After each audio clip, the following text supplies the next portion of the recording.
Hi everybody, it's Julia, your trusted travel expert, helping you find that je ne sais quoi wherever you are in the world. And today I am doing a topic that maybe I should have started out with a long time ago, but I've been going to Europe for 20 odd years, and so I don't really think about all the differences and the quirks of European hotel rooms and what happens when you go to Europe and stay at a hotel or an apartment, some of the differences. So I thought I'd give you the sort of 10 plus quirks of European hotels or traveling to Europe, things that you might not realize are different, but there are. Now the first thing that you probably, well, first things first, a caveat. I'm talking about sort of boutique hotels, not the really nice 5-star hotels or the big global chains like a Marriott or a Hilton or a Hyatt or something like that. Those brands do a pretty good job of sort of standardizing their hotels across the globe, as far as what's in them, what kind of style they are, that kind of thing. But I'm talking about independently owned small boutique hotels, again, not the super high luxury ones. Basically kind of what you typically stay at when you go to Europe. The thing to know and to keep in mind, and the reason for so many of these differences, is of course that much of Europe, unlike the United States, is old.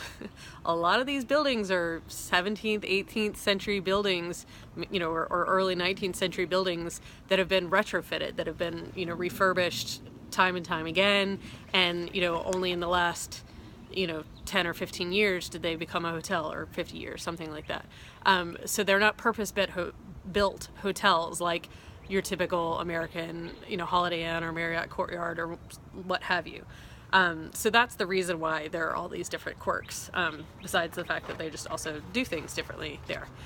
So the first things first, when you go to check into the hotel, they're going to ask you for your passport, and you're going to be a little taken aback, but they will ask for your passport. Sometimes they'll just do a really quick copy and give it right back to you, but sometimes they'll hold on to it until they'll bring it back to your room, and it's just part of their process with check-in is they have to note down passport information, and so don't be surprised if they ask for it and or even hold on to it.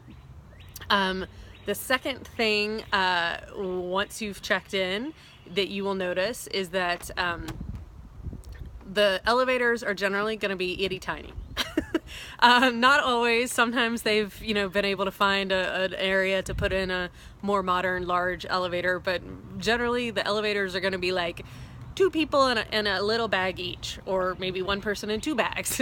They can be very small. They can often have the cage that you pull across before you hit the button. They may just be completely open in the interior of the stairwell. That's very typical. And so, and to be honest, if you're on the 3rd or 4th floor, it's not that unusual for the Europeans to just take the stairs. They just are not used to elevators like we are, and so, expect to take stairs, be ready to take stairs. Be ready also for some hotels that don't have elevators either all the way up to the top, or they're different buildings cobbled together. Excuse me, my dog's barking once again. And so they may not have elevators that go to all of the different rooms. There may be a half floor or something like that. So you got to be aware of that. If you need an elevator for mobility issues, you definitely want to make sure that your travel agent knows that, or you specify that when you're making the reservation. The other thing about the floors is that they don't number floors in the same way we do. The floor that you walk in on from the street, that is not the first floor, that is the ground floor. Often it may be L for lobby, which, that's sort of familiar, but it might be G for ground, not garage, ground. In French, it's rez-de-chaussée, and that just means that's the entry level. First floor is the first level up, not the second floor. So if your room is, 308, you are not going to be on the 1, 2, 3rd floor. You're going to be actually on the 4th floor, because it's always G and then 1, or 0. Sometimes they call it floor 0, and then 1, 2, on and on. So that's something to be aware of as well, and can sometimes be confusing the first time you go down an elevator. Now, once you're up in your room, don't expect a big, giant, spacious room with 2 big, giant beds. The rooms are just, by and large, even out in countryside hotels, the rooms are going to be a lot more petite. less spacious than you are used to here in America. They just, you know, again, they're old buildings. They were hard to heat back in the olden days, and so the rooms are much smaller, much more compact. And again, like I said, a lot of hotels that you'll be staying in are not purpose-built hotels, so they just have little small chambers. With that, the beds and the bed sizes are very different. You will find king beds. It's not the default. Generally, when you know, are a couple traveling together and you get a king or you get a big bed, it's going to be two twin beds that are either just pushed together and made as a king, or they have like a nicer thing that they zip together now to make it a little bit more of one bed. But a lot of times it is just going to be two twin beds put together. And if you ask for a twin, it won't be two double beds. It'll likely be two twin beds, two single beds. If you have a family of 4, that's why sometimes it can be a little bit more complicated and why you might want to book in advance. Because there are rooms that, you know, that can sleep 4. But generally what you're going to have is 2 single beds and then a rollaway bed for a third person. Very, very rarely will you have 2 like queen beds. I don't think you'll ever have 2 queen beds, but maybe you'll have 2 kind of like double beds in a room. But they just don't sleep in as large of beds as we're used to here. Again, space. They just don't have the space that we have. Okay, so then the next thing that is a really big surprise to a lot of my clients, even now, is air conditioning. Air conditioning is not a given. It's not a foregone conclusion like it is here in most of the states. You know, yes, the nicer hotels will have, you know, air conditioning. They may even have wall units in some of the rooms, but a lot of times it's just windows and fans. And I know that the hottest summer I ever spent in my life was the summer I lived in Germany, where neither my house nor my office had air conditioning, and we just sweltered in the 95-degree heat. It's not that it doesn't get hot. Obviously in Southern Europe, that was Southwest Germany that I was talking about, Italy, Spain, you know, it gets hot there. They just don't do it. They just don't have air conditioning like we do. So don't expect that 100%, you know, if you're going to go to Europe in July or August, that you're going to have air conditioning in your room. You very well may not have it, and if that's going to affect your trip, then you need to let me know, or you need to let your travel consultant know, or you need to make sure that you know, search for that if you're searching for a hotel. Okay, so then another big difference that people aren't always aware of is the electricity. The electrical system is different country to country. So that means the shape of the plugs, like the shape of the plugs here in the US is 2 flat rods that go in. They may even be one slightly larger than the other. Those won't fit in the plugs in Europe. England is different than mainland Europe, and then, you know, there are other differences. Mainland Europe has 2 round prongs, and England has like 3 prongs always, and they're bigger and fatter than ours. So your plug is different, but not only is your plug different, the voltage is different. So this matters for like hairdryer or curling iron or razor, like a electric razor. If you plug something in and it doesn't have a box, a converter box on it, like your computer or even your phone, you know, has like a little square box, it'll fry, it'll burn, it'll ruin that appliance, it'll explode, maybe not explode, but it'll short out the appliance, and you won't be able to use it, and may, you know, cause some sparkage.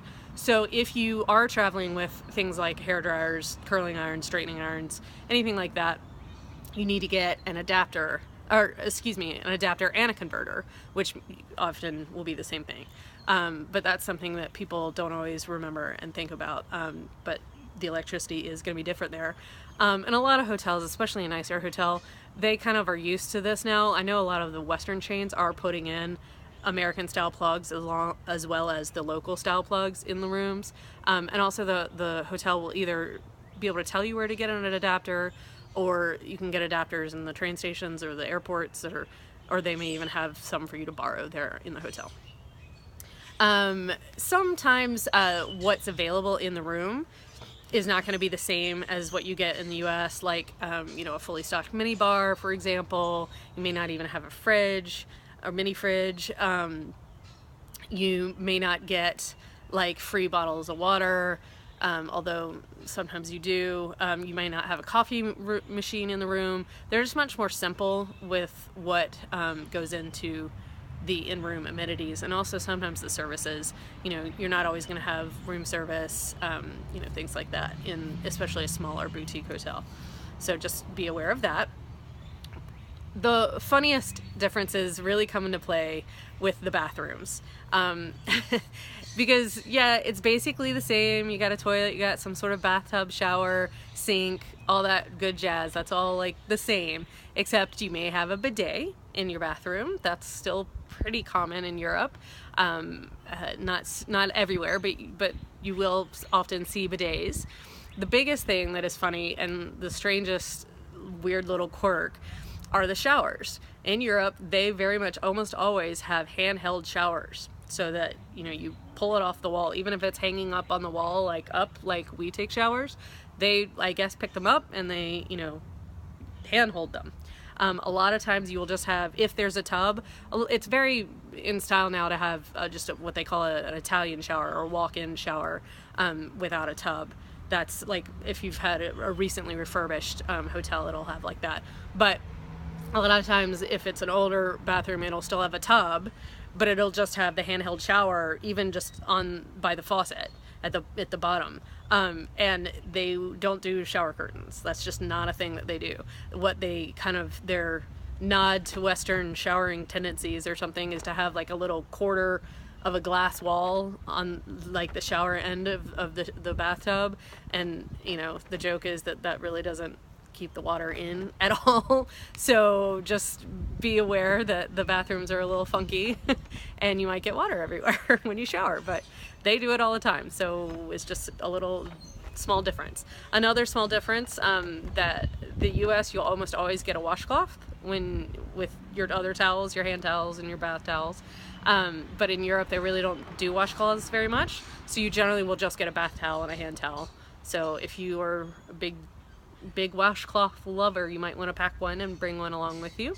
And then also the other thing is they almost always have their towels on a towel warmer, which is really nice, actually. I love that custom. But if you aren't aware and they are turned on, a lot of times they're not turned on, but if they are turned on, you want to be careful because you can sort of burn yourself if you're not like severely, but you know, it can be a surprise.